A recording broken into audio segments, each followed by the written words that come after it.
అందుకే ఈరోజు ఆ సమస్యలన్నిటిని సంపూర్ణమైన అవగాహన చేసుకొని రాబోయే 2 ఏళ్లలో మాక్సిమం ఈ జిల్లాలో ఉండే పనులన్నిటిని పూర్తి చేయాలని ఈరోజు కంకణం కట్టుకొని మేమందరం క్షేత్రస్థాయిలో పర్యటన చేసి కార్యాచరణ తీసుకొని ముందుకు వెళ్తున్నాం. ప్రతి 6 months కు ఒక వర్టికల్ గా ఒక షెడ్యూల్ చేసుకొని ఇప్పుడు జూన్లో వచ్చినాం, డిసెంబర్ వరకు ఏమేమి పూర్తి చేయగలం, నెక్స్ట్ జూన్ వరకు మళ్ళీ ఏం చేయగలం, నెక్స్ట్ జూన్ నుంచి నెక్స్ట్ డిసెంబర్ వరకు ఏం చేయగలం, విడతల వారీగా ఒక ప్రణాళికబద్ధంగా పనులు ఏ విధంగా ప్రతి నెల ఏ విధంగా చేయాలి అధికారులకు టార్గెట్ ఇచ్చి, భూసేకరణకు కలెక్టర్లకు టార్గెట్ ఇచ్చి, దానికి అవసరమైన నిధులను ఏ విధంగా సేకరించాలి. ఈరోజు విపరీతమైన అప్పులు తేవడం వల్ల ఈరోజు నిజంగా అవసరం ఉన్నప్పుడు అప్పు తెచ్చుకోలేని పరిస్థితి అయిపోయింది ప్రాజెక్టులు. రాష్ట్రంలో ఇతర ఆర్థిక పరిస్థితి చిన్నాభిన్నం అయిపోయింది. అయినా శక్తి కూడగట్టుకొని ఈరోజు ప్రాజెక్టులు పూర్తి చేస్తుంటే నోరు తెరిస్తే తప్పుడు ప్రచారం, అబద్ధాలే. 90% పాలమూరు జిల్లా ప్రాజెక్టులు పూర్తినాయని నిన్నమన్న వాళ్ళు ప్రెస్ మీట్ చెప్పారా? మీరందరూ రిపోర్ట్ చేసిరు కదా. 90% పనులు పూర్తయితే వాళ్ళ అంచనాల ప్రకారమే, వాళ్ళు ఇచ్చిన జీవో ప్రకారమే 55,000 కోట్ల రూపాయల పాలమూరు రంగారెడ్డి ఎత్తిపోతలు కావాలన్నా వాళ్ళు అదే చెప్తారు కదా. వాళ్ళ హయాంలో ఖర్చు పెట్టిందే 27,000 కోట్లు. వాళ్ళు ఆ రోజు చేసిన అంచనా 55,000 కోట్లు. ఈ రోజు అది ఎంత అవుతుందో మళ్ళా కొత్త రేట్లు పెరిగినాయి, ఇంకా అంచనా చేయలే. 50% కూడా నిధులు ఖర్చు పెట్టకుండా 90% పనులు ఎట్లా పూర్తయితాయి? అంటే అంచనాలన్నా అబద్ధం ఉండాలి, పని చేయకుండానన్నా అబద్ధాలు చెప్పాలి. రెండింటికి పొంతన ఉండాలి కదా. 55,000 కోట్ల రూపాయలతోని పాలమూరు రంగారెడ్డి ఎత్తిపోతలు పూర్తి అవుతుంది అన్నప్పుడు 27,000 కోట్ల రూపాయలు అంటే సరిగ్గా 50%, లెస్ దాన్ 50%, 48-47%, 47-48% నిధులు ఖర్చు పెడితే 90% పనులు ఎట్లా పూర్తవుతాయి? మీడియా మిత్రులుగా నేను మిమ్మల్ని అడుగుతున్నా. నాకు ఆ సైన్స్ ఆ మ్యాథ్స్ నాకు అర్థమైతలేదు. 80,000 పుస్తకాలు నేను చదవలేదు, నాకు ఆ లాజిక్కే దొరకడం లేదు. ఈ 27,000లో పంపులకు లిఫ్టులకే మాక్సిమం పోయినాయి.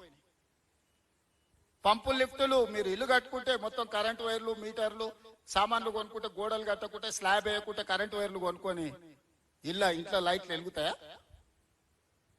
ఎందుకు ఎలక్ట్రోమెకానికల్ ఎక్విప్మెంట్ కొన్నాడు అంటే 20%, 30%, 40% కమిషన్లు కొట్టడానికి అడగోలుగా రేట్లు పెంచి ఆ పైసలు ఇచ్చాడు. సివిల్ వర్కులకు ఇయ్యలే, భూసేకరణకి ఇయ్యలే. ఏ ప్రాజెక్ట్ కట్టాలని మీరు ఇల్లు కట్టుకోవాలనుకుంటే కూడా ఫస్ట్ ప్లాట్ కొనుక్కుంటారు, అవునా? ప్లాట్ కొనుక్కున్న తర్వాత దానికి డ్రాయింగ్స్ చేపిస్తారు, డ్రాయింగ్స్ తర్వాత సివిల్ వర్కులు చేస్తారు, సివిల్ వర్కుల తర్వాత ఎలక్ట్రికల్ వర్కులు చేస్తారు.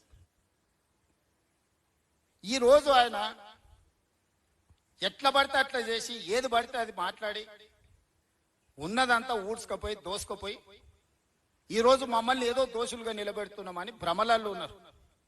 ఎవరంత అమాయకులు లేరు. ఏ ఊరికి ఆ ఊరికి తెలుసు. ఆ ఊరిలో పని ఏమైతే కొల్లాపూర్ పోయినాం, చిన్న పిల్లగాన్ని అడిగినా చెప్తుండే ఏం జరిగిందో.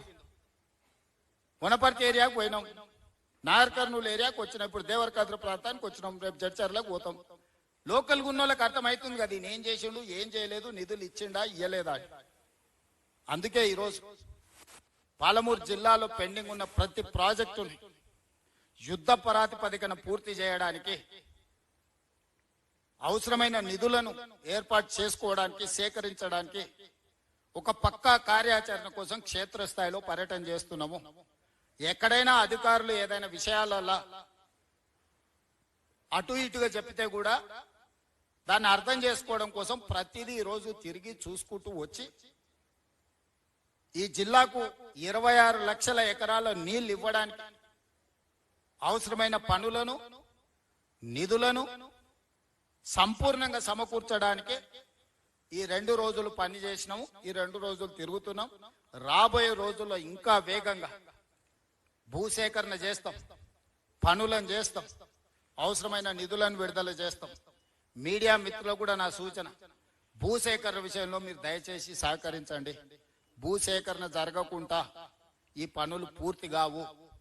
భూసేకరణకు సంబంధించి రూపాయి ఎక్కువైనా ఇచ్చి వాళ్ళ సమస్యలను పరిష్కరించే పని మీద ఉన్నాము.